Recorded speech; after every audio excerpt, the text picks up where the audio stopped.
আসসালামু আলাইকুম। এই যে জায়গাটা দেখতে পাচ্ছেন, এটা একটা দিঘি ছিল। এই দিঘিটার এখানে ওই যে একটুখানি দেখা যাচ্ছে, ঘাস দেখা যাচ্ছে। সেই ঘাসের ভিতরে ওইখানে এটা দিঘিটার অর্ধেক রয়েছে আর কি। এটা পুরোটা দিঘি ছিল আর কি। এখান থেকে এই যে ওই রাস্তা দেখা যাচ্ছে, সুপারি গাছগুলো, তাল গাছগুলো, ওইটার ভিতরে এখানে প্লেট বাসন উঠতো। এইটার পুরোটার ভিতরে সম্পূর্ণ দিঘিটা এখনও করতে পারে না আর কি।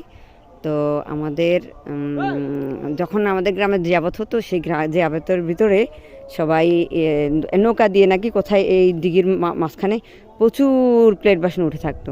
তো এখান থেকে সবাই নিয়ে নিয়ে দাওয়াত খেতে যেত জিয়াবতের। আর যাওয়ার পর এই মানে এই দিঘিটার ভিতরে কোনো একজন একটা দেয় নাই, প্লেট দেয় নাই, মানে লুকিয়ে রাখতে চেষ্টা করেছিল আর কি। পরে এটা করার পর এই মানে পরবর্তীকালে সেই লোকটাকে নাকি কী যেন করলো, কালকে মা বলেছিল আমাকে গল্পটা, যে আমার বাবা বলছিল কিন্তু অনেক আগের ঘটনা। তো পরে আমার